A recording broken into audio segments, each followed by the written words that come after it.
Students, આજે આપણે chapter number 13 start કરશું પૃષ્ઠફળ અને ઘનફળ. પૃષ્ઠફળ એટલે થશે સરફેસ એરિયાસ અને વોલ્યુમ એટલે વોલ્યુમ્સ થશે, બરાબર. એટલે સરફેસ એરિયાસ એન્ડ વોલ્યુમ્સ જોવાના છે. તો આ ચેપ્ટરમાં આપણે કેટલાક ઘન પદાર્થો જેવા કે લંબઘન, સમઘન, નળાકાર, શંકુ, ગોલક અને અર્ધગોલકના શું જોવાના છે? કુલ પૃષ્ઠફળ અને ઘનફળ જોવાના છે. અને એ ઘન પદાર્થોથી તમે બધા ફેમિલિયર જ છો. 9મા ધોરણમાં તમે એના ક્ષેત્રફળ અને ઘનફળ શોધીને આવ્યા છો, બરાબર. સૂત્ર એના એ જ આવશે વિદ્યાર્થી મિત્રો, પરંતુ આપણા સમ્સ થોડાક શું આવશે? એડવાન્સ આવશે, બરાબર. એટલે ફર્સ્ટ ઓફ ઓલ આપણે એ 9મા ધોરણના જે સૂત્ર આપણે શીખીને છે આવેલા છે તે એકવાર જોઈ લઈએ અને પછી આપણે શું કરશું? એના આધારિત દાખલા. ઓકે, એટલે સૌથી પહેલા આપણે હવે સૂત્ર જોઈશું. તો પહેલું સૂત્ર આવશે લંબઘન. લંબઘનને કહેવાશે ક્યુબોઇડ. તો લંબઘનનું કુલ પૃષ્ઠફળ, બરાબર, કુલ એટલે આખું તળિયા અને મથાળાની સાથે શું આવશે? 2 બ્રેકેટમાં LB plus BH plus HL, એટલે કે લંબાઈ ગુણ્યા પહોળાઈ પ્લસ પહોળાઈ ગુણ્યા ઊંચાઈ પ્લસ ઊંચાઈ ગુણ્યા શું આવશે? લંબાઈ. L એટલે લંબઘનની LBH એટલે અનુક્રમે લંબઘનની લંબાઈ, પહોળાઈ અને શું થશે? ઊંચાઈ થશે. ચલો નેક્સ્ટ છે ફોર્મ્યુલા. લંબઘનના પાર્શ્વ પૃષ્ઠનું પૃષ્ઠફળ એટલે કે ચાર સપાટીઓનું શું લેવાનું છે? આપણે પૃષ્ઠફળ લેવાનું છે તળિયા અને મથાળા સિવાયનું. તો તેનું ફોર્મ્યુલા આવશે 2h બ્રેકેટમાં લંબાઈ પ્લસ પહોળાઈ, બરાબર. અથવા તો આપણે ખબર જ છે કે લંબચોરસની પરિમિતિ એટલે શું થાય? 2 બ્રેકેટમાં લંબાઈ પ્લસ પહોળાઈ. એટલે એ સૂત્રને તમે આ રીતે પણ ડિનોટ કરી શકો, બરાબર. પાયાની પરિમિતિ ગુણ્યા ઊંચાઈ લઈને પણ લખી શકો. ચલો નેક્સ્ટ છે ફોર્મ્યુલા લંબઘનનો લાંબામાં લાંબો વિકર્ણ. હવે આ સૂત્ર આપણને 1 માર્ક્સના ક્વેશ્ચન માટે ખૂબ જ મદદરૂપ થશે. જે ફોર્મ્યુલા આવશે લાંબામાં લાંબો વિકર્ણ એટલે √L² + B² + H², બરાબર છે. આ ત્રણ સૂત્ર શાના માટે તમારે યાદ રાખવાના છે? લંબઘન માટે. ચલો હવે બીજો ઘન પદાર્થ જોવાનો છે આપણે સમઘન, બરાબર. સમઘન એટલે શું કહેવાય? ક્યુબ. તો સમઘનનું TSA એટલે થશે ટોટલ સરફેસ એરિયા એટલે કે કુલ પૃષ્ઠફળ, બરાબર. જે આવશે 6a², જ્યાં a એટલે શું થશે? સમઘનની બાજુનું માપ, બરાબર. સ્મોલ a = સમઘનની બાજુનું માપ. પછી સમઘનનું LS એટલે આવી રીતે બરાબર આવશે કે તળિયો અને મથાળા સિવાયનું, બરાબર. તો એને કહેવાશે લેટરલ સરફેસ એરિયા, બરાબર. એટલે થશે 4a². અને સમઘનનો લાંબામાં લાંબો વિકર્ણનું સૂત્ર આવશે √3 × બાજુ, બરાબર. એટલે કે વર્ગમૂળ 3 × a. હવે આપણે જોઈશું નળાકાર માટે. રાઈટ સર્ક્યુલર સિલિન્ડર માટે જોઈશું. તો નળાકારનું CSA એટલે થશે curve surface area. That means કે વક્ર પૃષ્ઠફળ અથવા તો વક્ર સપાટીનું શું કહેવાશે? ક્ષેત્રફળ. એ આપણને ખબર જ છે, જેનું ફોર્મ્યુલા આવશે 2πr/h, બરાબર. અને નળાકારનું કુલ પૃષ્ઠફળ આવશે 2πr બ્રેકેટમાં h + r. આ ફોર્મ્યુલા કેવી રીતે આવશે એ પણ આપણે પછીથી જોઈએ. સૌથી પહેલા આપણે ફોર્મ્યુલા એકવાર યાદ કરી લેવાનું, બરાબર છે. ચલો ત્યાર પછી આવશે શંકુ. શંકુ એટલે રાઈટ સર્ક્યુલર શું કહેવાશે? કોન. તો શંકુની વક્ર સપાટીનું ક્ષેત્રફળ એટલે કે CSA આવશે πrm અને એનું કુલ પૃષ્ઠફળ આવશે પાયા બ્રેકેટમાં L + r, બરાબર. કુલ પૃષ્ઠફળ એટલે TSA ટોટલ સરફેસ એરિયા, બરાબર છે. અને કર્વ એટલે શું થાય? વક્ર. આ થવાનું વક્ર સપાટીનું ક્ષેત્રફળ અથવા વક્ર પૃષ્ઠફળ. ના થવાનું કુલ પૃષ્ઠફળ, બરાબર છે. કારણ કે ચેપ્ટર નામ જ છે શું? પૃષ્ઠફળ અને ઘનફળ, બરાબર. Surface areas and volumes. ચલો જ્યાં L એટલે શું કહેવાશે? શંકુની ત્રાસી ઊંચાઈ અથવા તો એને તિર્યક ઊંચાઈ પણ કહેવાય, જેનું ફોર્મ્યુલા આવશે L² = r² + h². ઓકે, ચલો હવે આપણે જોઈશું નેક્સ્ટ છે ઘન પદાર્થ આપણો કયો? ગોલક. ગોલક એટલે આપણે ગોળ દડો યાદ રાખવાનો, બરાબર. એને કહેવાશે સ્ફિયર. હવે એની વક્ર સપાટીનું ક્ષેત્રફળ અથવા ખાલી સપાટીનું ક્ષેત્રફળ એક જ યાદ રાખવાનું રહેશે 4πr². અને ગોલકમાં ફક્ત શું આવે? ત્રિજ્યા જ આવે. તમે જો કે નળાકાર અને શંકુમાં ત્રિજ્યા પણ આવશે અને ઊંચાઈ વેવ આવશે. ઓકે, ચાલો હવે જોવાનું છે આપણે અર્ધગોલક માટે, બરાબર. અર્ધગોલક એટલે કહેવાશે હેમિસ્ફિયર. તો અર્ધગોલકનું વક્ર પૃષ્ઠફળ એટલે કે વક્ર સપાટીનું ક્ષેત્રફળનું સૂત્ર આવશે 2πr². અને એનું કુલ પૃષ્ઠફળ એટલે કે TS એનું સૂત્ર આવશે 3πr². બરાબર, એ પણ આપણે પછી જોઈએ કે 3πr² કેવી રીતે આવ્યું તે. બરાબર છે. હવે આપણે જોવાના છે ઘન પદાર્થોના ઘનફળના સૂત્રો.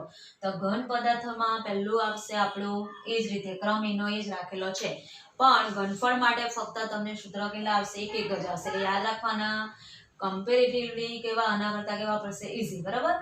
લંબઘનનું ઘનફળનું સૂત્ર આવશે લંબાઈ ગુણ્યા પહોળાઈ ગુણ્યા ઊંચાઈ. સમઘનનું ઘનફળનું સૂત્ર આવશે બાજુનો ઘન અથવા a નો ઘન અથવા x નો ઘન અથવા તો l નો ઘન. બરાબર છે. ચલો, નળાકારનું ઘનફળનું સૂત્ર આવશે πr²h અથવા તો પાયાનું ક્ષેત્રફળ ગુણ્યા ઊંચાઈ. હવે નળાકાર છે એટલે આ રીતના આવી શકે. બરાબર છે. આમ નળાકાર આ રીતે. તો નળાકારનો જે પાયો છે, બરાબર, એ કેવો થવાનો? વર્તુળાકાર પાયો. કેવો? વર્તુળાકાર પાયો. એટલે અહીં શું લખાશે? પાયાનું ક્ષેત્રફળ ગુણ્યા શું લખાશે? ઊંચાઈ લખાશે. ચલો, એ જ રીતે આવશે શંકુનું ઘનફળ. શંકુનું ઘનફળમાં ફરક શું? આગળ 1/3 ગુણી દેવાનું. એટલે કે 1/3 πr²h એટલે 1/3 ઇન્ટુ પાયાનું ક્ષેત્રફળ ગુણ્યા શું આવશે? ઊંચાઈ. ચલો, એમાં પણ શંકુનો પાયો પણ કેવો આવશે? આ રીતે. શંકુ એટલે આપણે શું યાદ રાખવાનું? ચક્કરની ટોપી. આવી ગયું. એ પણ એનો પાયો કેવો? વર્તુળાકાર જ. એટલે એના ક્ષેત્રફળમાં પણ શું આવી ગયું? પાયાનું ક્ષેત્રફળ. પાયો એટલે કેવો? વર્તુળાકાર એટલે શું આવવાનું? πr². બરાબર. ચલો, ત્યાર પછી 5મા નંબરનું સૂત્ર છે આપણો ગોલકનું ઘનફળ. ગોલક એટલે આપણો એના માટે 4πr² આવશે ક્ષેત્રફળ અને ઘનફળ પણ એક 4/3 πr³. બરાબર. પછી આવશે અર્ધ ગોલકનું ઘનફળ એટલે 2/3 πr નો ઘન. બરાબર. એટલે આટલા તમારે 6 ઘન પદાર્થોના ઘનફળના સૂત્ર અને ક્ષેત્રફળના સૂત્ર યાદ રાખવાના રહેશે. ઓકે. અને આ બધા જ ફોર્મ્યુલા આપણને કયા સ્ટાન્ડર્ડમાં આવી ગયેલા? 9માં આવી ગયેલા. એટલે હોપફુલી તમે 9મા ધોરણની સૂત્રની નોટબુક સાચવી હશે તો તે અત્યારે તમને કામ આવવાની છે. ઓકે. ચલો, હવે આ ઘન પદાર્થનો આકાર હવે આપણે જોઈશું અને એના આધારિત શું જોવાના છે? હવે આપણે દાખલા. હવે આપણે સંયોજિત. બરાબર. સંયોજિત એટલે કેવા પદાર્થો છે તે તમને આપણે આકૃતિ દોરીને સમજવાનું છે. હવે આપણે સંયોજિત ઘન પદાર્થોના ક્ષેત્રફળ અને ઘનફળ જોવાના છીએ. તો સૌથી પહેલા આપણે એક્સરસાઇઝ 13.1 બરાબર, એ ક્ષેત્રફળ માટેની જ છે. તો એ સંયોજિત ઘન પદાર્થોનો હવે આપણે ક્ષેત્રફળ જોઈશું.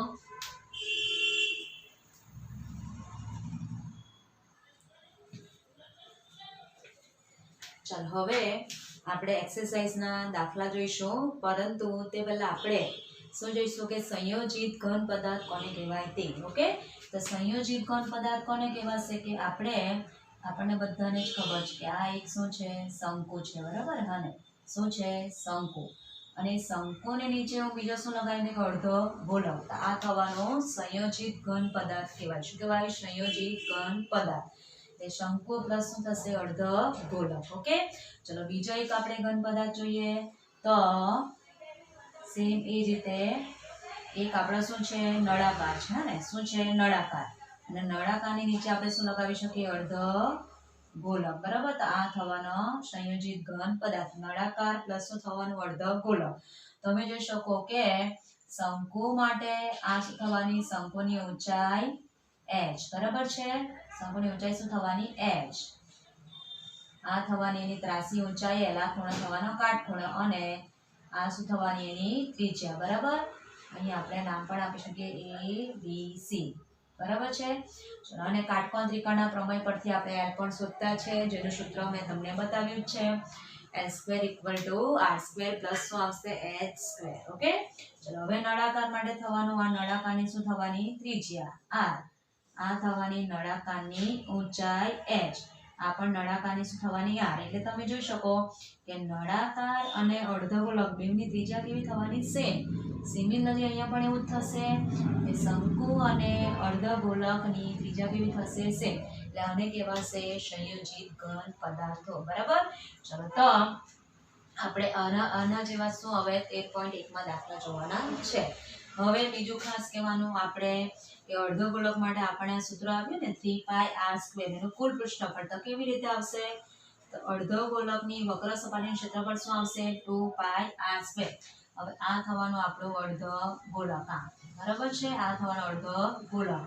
તો એનો પાયો પણ કેવો વર્તુળાકાર, એટલે એમાં પાછું વર્તુળનું ક્ષેત્રફળ શું, વર્તુળાકાર પાયાનું ક્ષેત્રફળ ઉમેરાઈ જાય, માટે એનું ક્ષેત્રફળ શું આવી જશે, 3πr². ઓકે, ચાલો હવે અર્ધ ગોલકની જેમ જ ગોલકમાં એક જ સૂત્ર છે, બરાબર, 4πr².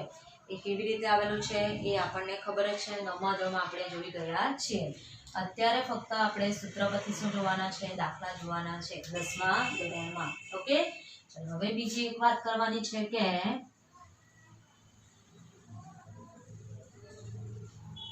સંયોજિત ઘન પદાર્થો આપણે વ્યવહારમાં પણ જોયા જ છે, બરાબર, જેમ કે આઈસ્ક્રીમ ભરેલો કોન, બરાબર. હવે આઈસ્ક્રીમનો આકાર કેવો હોય છે, અર્ધ ગોળક, હા ને, અને એ જે કોનનો શેપ કેવો હોય છે, તો શંકુ જેવો, એટલે એ થવાનું શું, સંયોજિત ઘન પદાર્થનું ઉદાહરણ, બરાબર છે. એવા ઘણા બધા આપણને આમાં વ્યવહારિક દાખલા આવશે, એટલે આપણને યાદ આવતું જ હશે કે આને શું કહેવાય, સંયોજિત ઘન પદાર્થ. જેમ કે આપણે પેટ્રોલની એટલે અથવા તો ડીઝલ અથવા પેટ્રોલની શું આવે, ટાંકી, બરાબર, એનો શેપ બી કેવો આવશે, તમે જોઈ શકો છો કે શું આવશે, નળાકાર આવશે. બીજું શું આવે, અર્ધ ગોળક. એટલે તમારી ટેક્સ્ટ બુકમાં આકૃતિ પણ આપી છે. ઓકે, ચાલો સો હવે આપણે એક્સરસાઇઝ 13.1 નો ક્વેશ્ચન નંબર 1 જોઈશું. એમાં આપણને શું આપ્યું છે કે બે ઘન પૈકી પ્રત્યેકનું ઘનફળ આપેલું છે, કેટલું, 64 સેન્ટીમીટર ક્યુબ. શું આપેલું છે આપણને, ઘનનું ઘનફળ, પ્રત્યેક ઘનનું ઘનફળ આપેલું છે 64 સેન્ટીમીટર ઘન હોય તેવા બે ઘનને જોડવાથી બનતા લંબઘનનું પૃષ્ઠફળ શોધવાનું છે, બરાબર. બે ઘનને શું જોડવાથી બનતા લંબઘનનું આપણે પૃષ્ઠફળ શોધવાનું છે. હવે આકૃતિ આપણને ટેક્સ્ટ બુકમાં આપી નથી. ઓકે,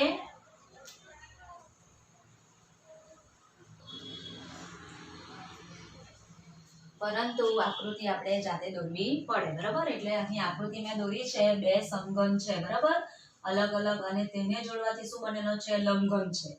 ઓકે, તો સમઘનની પ્રત્યેક બાજુની લંબાઈ આપણને ખબર જ છે કેટલી હોય છે, x, અથવા તો એને આપણે l પણ લઈ શકીએ અથવા a પણ લઈ શકીએ. એટલે પ્રત્યેક બાજુની લંબાઈને મેં શું ધારી લીધી છે, x.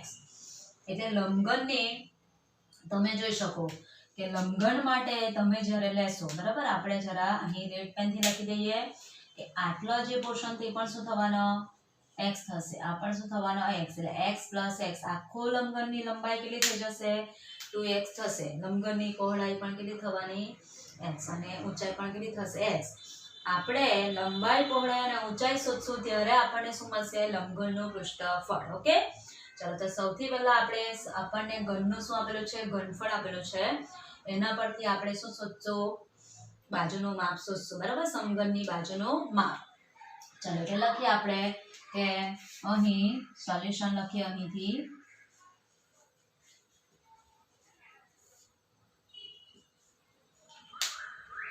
અહીં ઘનનું ઘનફળ, ઘનનું, ચાલો નીચેથી જરા લખી દઈએ આપણે,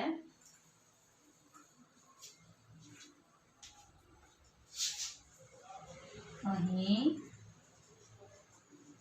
ઘનનું ઘનફળ ઇક્વલ ટુ, સૂત્ર શું આવશે આપણું, ઘનફળનો બાજુનો ઘન, શું આવશે, બાજુનો ઘન. ખ્યાલ આવે, ચાલો ઘનનું ઘનફળ આપણને આપેલું છે, બરાબર ને, એ પૈકી પ્રત્યેક, એટલે આ એકનું આપેલું છે કેટલું, 64, અને બીજાનું પણ આપેલું છે 64. એટલે બંનેનું તમને પૂછેલું, બરાબર, બે ઘનનું ઘનફળ. તો શું કરવાનું, 64 ગુણ્યા 2 એટલે 128 સેન્ટીમીટર ક્યુબ આ બે ઘનનું તમને ઘનફળ મળી જાય.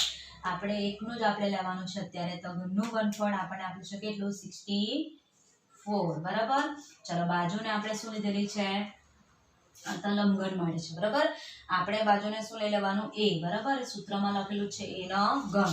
ચાલો એટલે લખીએ હવે 64 એટલે થવાનો 4 નો ઘન, આ બાજુ થવાનું a નો ઘન. ચાલો therefore બંને બાજુ શું લેવાનું, ઘનમૂળ લેવાનું. એટલે a બરાબર શું મળશે આપણને, 4 સેન્ટીમીટર. a બરાબર શું મળી ગયું આપણને, 4 સેન્ટીમીટર. ચાલો હવે આપણે લખશું કે હવે શું લખવાનું છે આપણે કે બે ઘનને જોડવાથી બનતા લંબઘન માટે અથવા લંબઘનની લંબાઈ પહોળાઈ ઊંચાઈ લખી બરાબર. લંબઘન માટે l ઇક્વલ ટુ ચાલો લંબાઈ બરાબર શું લખાશે x પ્લસ x બરાબર શું લખાશે x પ્લસ x એટલે 2x અથવા તો 4 પ્લસ 4 થઈ ગયું. આ આપણને 4 મળી, આપણને કેટલી મળી 4 એટલે 4 પ્લસ 4 ઇક્વલ ટુ શું આવી જશે 8 સેન્ટીમીટર. ચાલો એ જ રીતે લખીએ. ચાલો ઉપર જરા લખતા જઈએ. l ઇક્વલ ટુ શું શોધીએ આપણે 8 સેન્ટીમીટર. ચાલો હવે પહોળાઈ પણ કેટલી છે આપણી તમે જોઈ શકો છો 1 સેન્ટીમીટર એટલે શું થવાની 4 સેન્ટીમીટર અને ઊંચાઈ પણ શું થવાની 4 સેન્ટીમીટર. ચાલો આપણને લંબાઈ પહોળાઈ અને ઊંચાઈ મળી ગયા એટલે હવે આપણે શું કરશું તો સૂત્રમાં ફક્ત વેલ્યુ મૂકીને સાદુરૂપ આપીને જવાબ લાવવાનો છે. એટલે લખીએ આમ લંબઘનનું લંબઘન કેવો પાછો આપણે લખશું તો બે ઘનને એમ લખવું પડશે ને બે ઘનને જોડવાથી બનતા લંબઘનનું આમ બે ઘનને જોડવાથી બનતા લંબઘનનું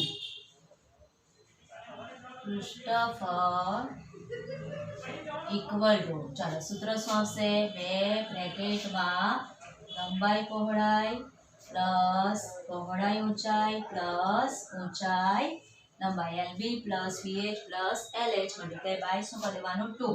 ચાલો હવે ફક્ત આપણે વેલ્યુ મૂકશું. લંબાઈ કેટલી છે આપણી 8 પહોળાઈ 4 ઊંચાઈ પણ 4. ચાલો લંબાઈ ઊંચાઈ 4 અને લંબાઈ લખવાની કેટલી 8 થઈ ગયું. ચાલો હવે ગુણાકાર કરશું એટલે થશે અહીં 8 ચોક 32 પ્લસ 4 ચોક 16 અને 8 ચોક 32 થઈ ગયું. ચાલો સાદુરૂપ આપશું એટલે 32 ને 32 થવાના 64 ને 4 64 ને 6 70 70 ને 10 80 થઈ ગયું. એટલે 20 ગુણ્યા 80 એટલે કેટલું મળી ગયું 160 અને એકમ શું આવશે પૃષ્ઠફળ એટલે સેન્ટીમીટર સ્ક્વેર. અહીં સેન્ટીમીટર આપેલો છે એટલે શું લખવાનું આપણે સેન્ટીમીટર સ્ક્વેર અથવા તો તમે ચોરસ સેન્ટીમીટર પણ લખી શકો છો બરાબર. ચલો અહીં ઘનનું ઘનફળ આપણે લખેલો છે એની જગ્યા પર તમે x પણ લખશો તો કંઈ વાંધો આવશે નહીં પણ આપણે આપણું ઓરિજિનલ સૂત્ર લખ્યું કંઈ વાંધો નહીં. આ ફક્ત તમને સમજ માટે લખ્યું છે કે x પ્લસ x એટલે આખું શું થશે 2x. x એટલે શું થવાનું આપણું બાજુનું માપ થાય અથવા તો તમે x ની જગ્યા પર અહીં a પણ લખી શકો કંઈ વાંધો નહીં. આપણે શું લખી દઈએ a લખી દઈએ એટલે થશે અહીં તો જ્યાં x છે ત્યાં શું લઈ લેવાનું આપણે એ લઈ લેવાનું બાકી કંઈ કરવાનું નથી બરાબર. એટલે અહીં થવાનું 2a. ચાલો આ થવાનું આ પણ સમઘનની બાજુની ધાર a આ પણ થવાનું a. ચાલો અહીં x તમે રહેવા દે એટલે તમે શું લખવા પડે તમારે x નો ગમ એટલો ફરક થશે બાકી કંઈ અલગ આવશે નહીં. ચાલો હવે આપણે નેક્સ્ટ ક્વેશ્ચન જોઈશું.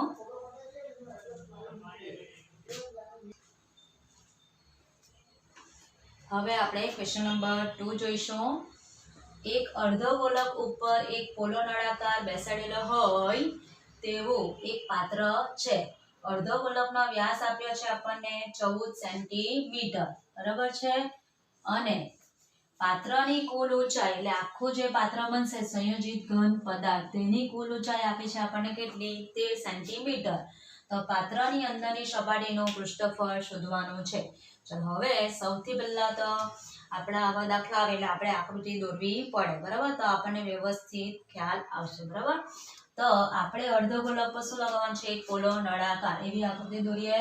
તો આ એક આપણે નળાકાર લીધો.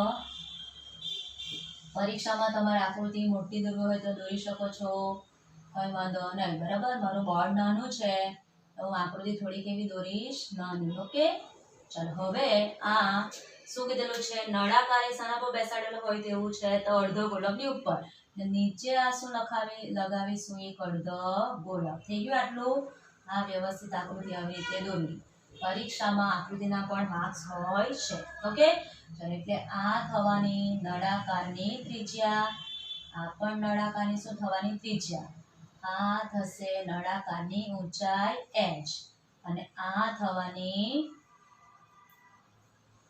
અર્ધગોળકની ત્રિજ્યા. બરાબર, એટલે અર્ધગોળકની ત્રિજ્યા નળાકારની ત્રિજ્યા કેવી થશે, સેમ જ થશે.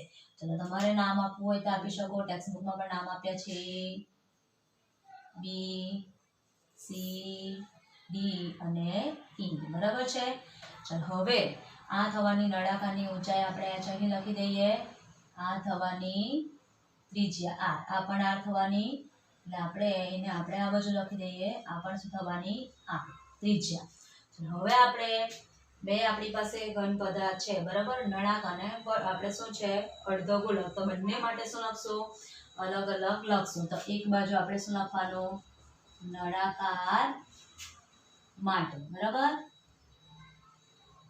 અથવા નળાકાર ભાગ માટે, અને બીજી બાજુ લખવાનું આપણે અર્ધગોળક માટે.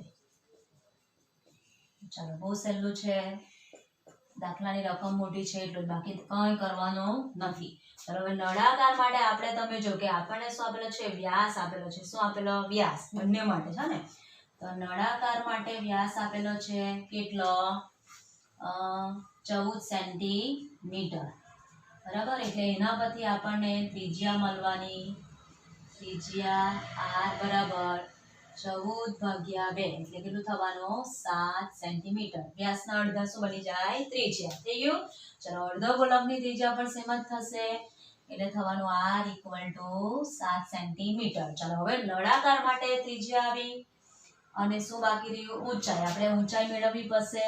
તો ઊંચાઈ લખીએ, નળાકારની ઊંચાઈ = ચલો આપણને કુલ ઊંચાઈ આપી છે. બરાબર, કુલ ઊંચાઈ એટલે કેટલી, આ બાજુ લખીશ, a થી ક્યાં સુધી, a સુધીની ઊંચાઈ આપી છે. ક્યાંથી, a થી a સુધીની ઊંચાઈ.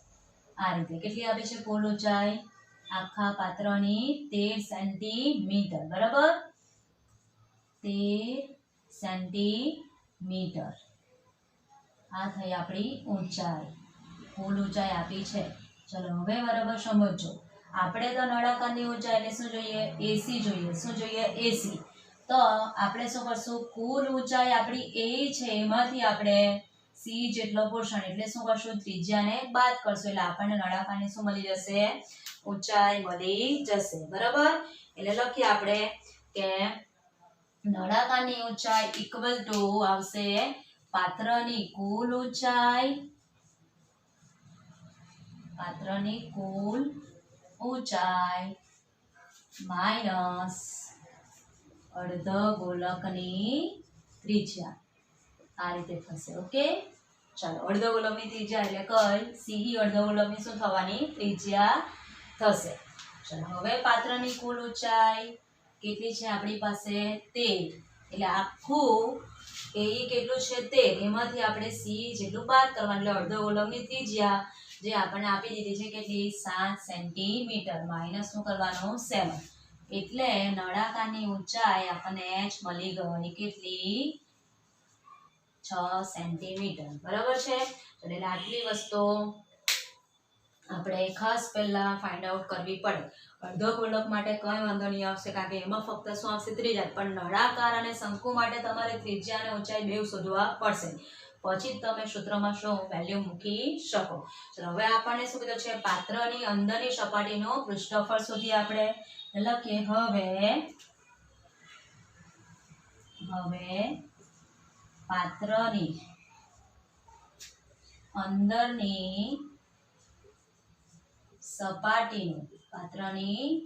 અંદરની સપાટીનું પૃષ્ઠફળ = આવશે નળાકારની વક્ર સપાટીનું ક્ષેત્રફળ, નળાકારની વક્ર સપાટીનું ક્ષેત્રફળ પ્લસ અર્ધગોલકની વક્ર સપાટીનું ક્ષેત્રફળ, અથવા તો પરીક્ષામાં તમે શું લખી શકો, નળાકારની વક્ર સપાટીનું ક્ષેત્રફળ એટલે કે વક્ર પૃષ્ઠફળ પણ લખી શકાય, અથવા તો શર્ટમાં આપણે લખ્યું છે નળાકારનું શું આવશે CAC પ્લસ શું આવશે અર્ધ ગોલકનું CSA. CSA એટલે કર્વ સરફેસ એરિયા, બરાબર. એટલે આપણને આખા પાત્રનું શું મળી જશે TS એટલે કે ટોટલ સરફેસ એરિયા મળી જવાનો. ચાલો, નળાકારની વક્ર સપાટીનું ક્ષેત્રફળનું સૂત્ર આવશે 2πr/h, બરાબર. અને અર્ધ ગોલકની વક્ર સપાટીનું ક્ષેત્રફળનું સૂત્ર આવશે 2πr². ચાલો, બંનેની ત્રિજ્યા કેવી છે સેમ જ છે, એટલે અહીં આપણે કેપિટલ R સ્મોલ r લેવાની જરૂર નથી, બરાબર છે. ચલો, હવે સાદુરૂપ બહુ અગત્યનું. તમે જોઈ શકો બંનેમાંથી 2π તો કોમન દેખાઈ આવે છે અને સાથે r પણ શું નીકળશે કોમન. ઓકે, ચલો, એટલે બ્રેકેટમાં શું રહેશે અહીં h, અહીં શું રહેવાનો એક r નીકળી ગયો અને એક r બાકી રહ્યો એટલે શું આવવાનું r બાકી રહેશે, બરાબર. તમે આ રીતે સાદુરૂપ આપીને પણ દાખલો કરી શકો, એટલે કે કોમન કાઢીને પણ, અથવા તો નળાકારનું CSA પહેલા શોધવાનું, પછી અર્ધગોલકનું CSA શોધવાનું અને છેલ્લે તમે સરવાળો પણ કરી શકો છો. ઓકે, ચાલો, હવે આપણે વેલ્યુ મૂકીએ. પાઈની વેલ્યુ કેટલી લઈશું આપણે 22/7. ત્રિજ્યા કેટલી છે આપણી પાસે 7. ઓકે, ચાલો, ઊંચાઈ h એટલે કોની લેવી પાસે આપણે નળાકારની ઊંચાઈ આવશે, અર્ધગોલકમાં ઊંચાઈ આવશે 9 એટલે h કેટલી લેવાની આપણે 6 અને ફરીથી આપણે ત્રિજ્યા લખશું કેટલી 7. થઈ ગયું આટલું. ચાલો, હવે ફક્ત સાદુરૂપ જ આપવાનું, એટલે 7 ને 7 નીકળી જાય, 22 દૂર થવાના 44 ગુણ્યા 6 ને 7 કેટલા થવાના 13. ચલો, હવે 44 ગુણ્યા આપણે 13 કરી દઈએ ઝડપથી, તો 0 4 × 4 4 × 4 44 12 વધી 1 44 12 ને 1 13 એટલે કેટલો મળવાનો 572. કેટલા મળ્યા 572. અને એકમ શું લખાશે ચોરસ સેન્ટીમીટર અથવા તો સેન્ટીમીટર સ્ક્વેર લખશું, બરાબર.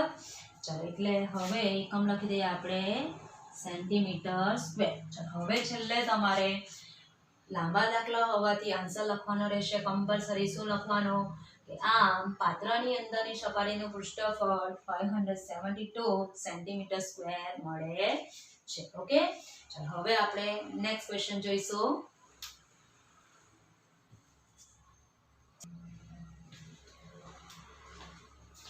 ક્વેશ્ચન નંબર 3 જોઈશું આપણે. અર્ધગોલકની ઉપર શંકુ લગાવેલો હોય તેવું એક રમકડું છે. તે બંનેની ત્રિજ્યા એટલે કે શંકુ અને અર્ધગોલકની ત્રિજ્યા આપી છે 3.5 સેન્ટીમીટર અને રમકડાની કુલ ઊંચાઈ આપી છે આપણને 15.5 સેન્ટીમીટર. તો રમકડાનું કુલ પૃષ્ઠફળ શોધવાનું છે. શું મેળવવાનું રમકડાનું કુલ પૃષ્ઠફળ. ચાલો, હવે સૌથી પહેલા આપણે એની કુલ ઊંચાઈ આપી છે તે આકૃતિમાં બતાવી દઈએ. કેટલી આપી છે 15.5 સેન્ટીમીટર, A થી D સુધીની ઊંચાઈ, બરાબર છે. ત્યારબાદ ત્રિજ્યા આપી છે તે પણ આપણે લખશું, એટલે BC અને BD એ શું થશે ત્રિજ્યાઓ થશે. બંનેની ત્રિજ્યા કેવી છે સેમ જ છે, બરાબર. કેટલી આપી છે તો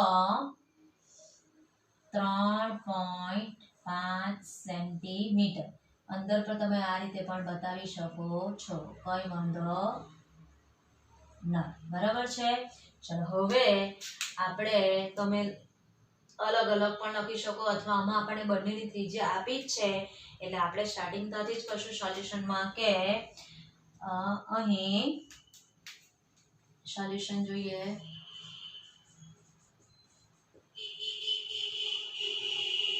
અહીં શંકુ અને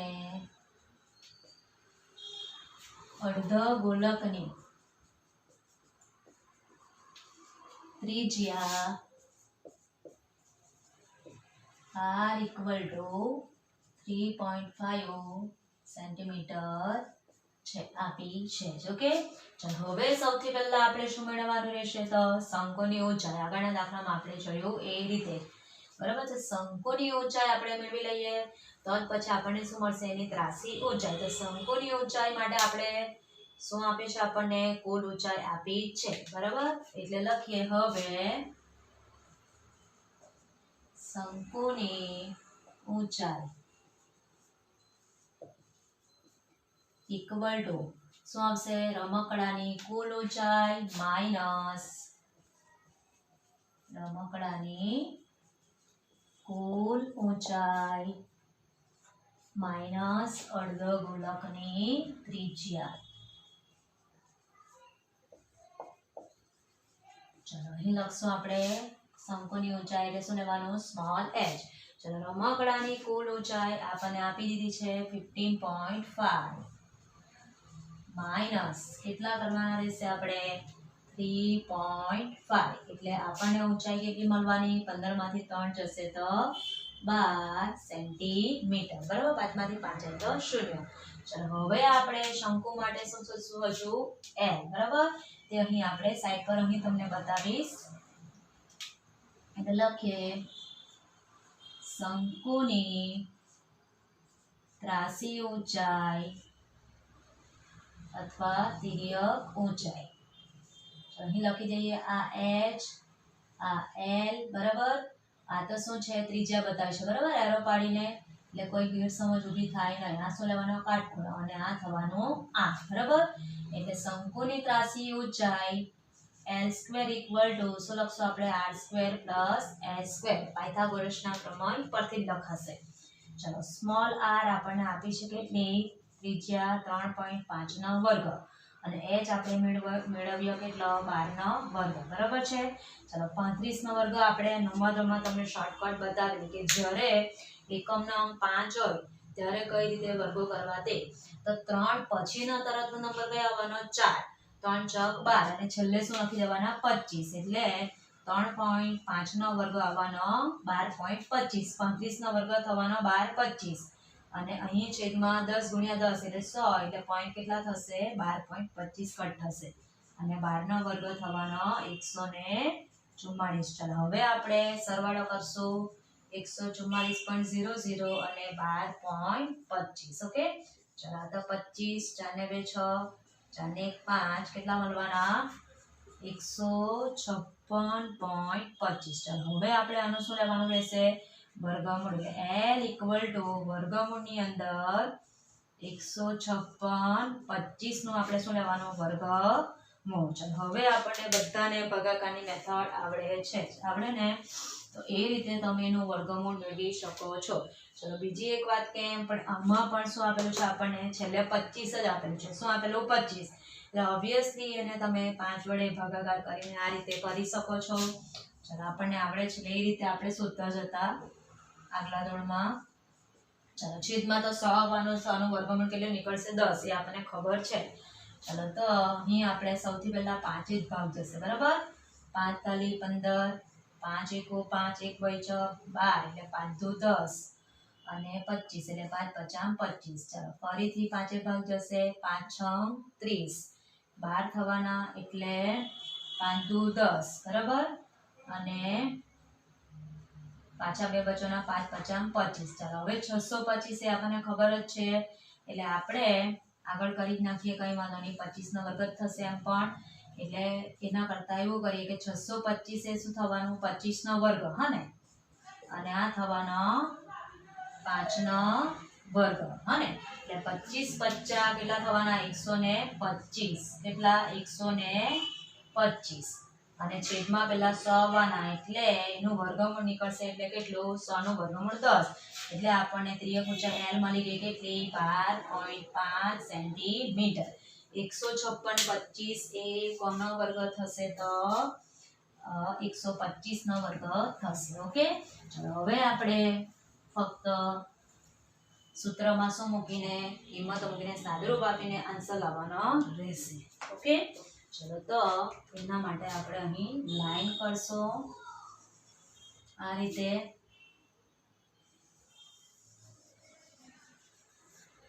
હવે આપણે લખીએ શું માંગ્યું છે આપણને કે રમકડાનું કુલ પૃષ્ઠફળ માંગ્યું છે. હા, એટલે લખીએ માટે રમકડાનું કુલ પૃષ્ઠફળ ઇક્વલ ટુ, ચાલો આગળની જેમ લખાશે શંકુની વક્ર સપાટીનું ક્ષેત્રફળ, શંકુની વક્ર સપાટીનું ક્ષેત્રફળ પ્લસ શું લખાશે અર્ધગોલકની વક્ર સપાટીનું ક્ષેત્રફળ. ચાલો શંકુની વક્ર સપાટીનું ક્ષેત્રફળનું સૂત્ર આવશે પાઈ આર એલ.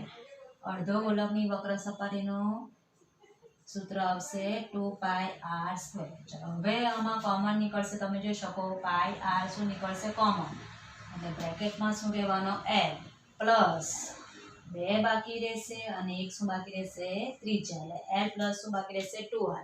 ચલો આગળની જેમ જ આગળના દાખલાની જેમ જ સાદુરૂપ આપવાનું રહેશે. ચલો પાઈની વેલ્યુ આપણે કેટલી લેવાની છે, આપણને કોઈ આપ્યું નથી એટલે શું લઈશું 22/7. ચલો ત્રિજ્યા r આપણને આપી દીધી છે, એની પહેલા જ લખી છે 3.5, એટલે શું લખાશે 35/10. ચાલો બ્રેકેટમાં તિર્યક ઊંચાઈ આપણે કેટલી મેળવી 12.5. 2 × r કેટલી છે 3.5. એટલે જોઈએ તો અહીં બ્રેકેટ આપણે મોટો વાળી નાખીએ. ચલો હવે અહીં સાદુરૂપ આપતા જઈએ તો 7 × 5 = 35, આ થવાનું 5 × 2 = 10, આ થવાનું 11 × 2 = 22, એટલે કેટલા થવાના 11. ચલો બ્રેકેટમાં સરવાળો કરશું 12.5 પ્લસ 35 દુ કેટલા થવાના 70 અને 1 પોઈન્ટ કટ થઈ જશે એટલે કેટલા થવાના 7, બરાબર. આમ 0.10 છે છેદમાં એટલે 7.0 લખવાની કે આપણે શું લખીએ 7 જ લખશું. ચાલો હવે શું કરશું 11 × 125 ગુણ્યા કેટલા કરવાના રહેશે આપણે 7 કરવાના રહેશે. ઓકે, ચલો તો 125 સરવાળો થશે ને, હા 12.5 પ્લસ 7 એટલે કેટલા થવાના 19.5. હવે આપણે 195 ગુણ્યા કેટલા કરવાના 11. એકદમ કામ કેવું થઈ ગયું સહેલું, હા ને. ચાલો 5 × 1 = 5, 9 × 1 = 9, 1 × 1 = 5, 9 × 1 = 1, 9 ને 5 = 14, 1 11 1 વધી 1 214.5. અહીં એક પોઈન્ટ છે એટલે કટ કરવાનો રહેશે. એકમ શું લખવાનો સેન્ટીમીટરનો વર્ગ, બરાબર. એટલે રમકડાનું આપણને કુલ પૃષ્ઠફળ મળી ગયું કેટલું તો 214.5 સેન્ટીમીટરનો વર્ગ. ચલો હવે પરીક્ષામાં તમારે કીધું તેમ કે છેલ્લે આન્સર લખવાનો રહેશે કે આમ રમકડાનું કુલ પૃષ્ઠફળ 214.5 સેન્ટીમીટર સ્ક્વેર મળે છે. ઓકે, ચાલો હવે તમે જોઈ શકો કે પહેલો દાખલો એ સમઘન ને લંબઘન હતો, એ થોડોક અલગ છે, પણ બીજા ને ત્રીજા દાખલામાં ખાલી ફરક શું છે કે અર્ધગોળક તો હતો જ, બીજા દાખલામાં એની પર નળાકાર લગાવેલો હતો, આમાં શું છે શંકુ, આટલો ફરક છે. બાકી તમે જોઈ શકો દાખલાની ગણતરી કેવી છે સેમ ટુ સેમ જ છે. ઓકે, ચાલો સો હોપફુલી આજના જે 3 દાખલા છે એ તમે સમજીને નોટબુકમાં લખશો અને સૂત્ર પણ મોઢે કરશો, કારણ કે સૂત્ર આવડશે તો જ તમને આ ચેપ્ટરના શું આવડશે દાખલા આવડશે. એટલે તમારે સમજીને જ નોટબુકમાં લખવાનું રહેશે. ચાલો હવે આપણે બધા નેક્સ્ટ લેક્ચરમાં મળશું. Bye bye and thank you everyone.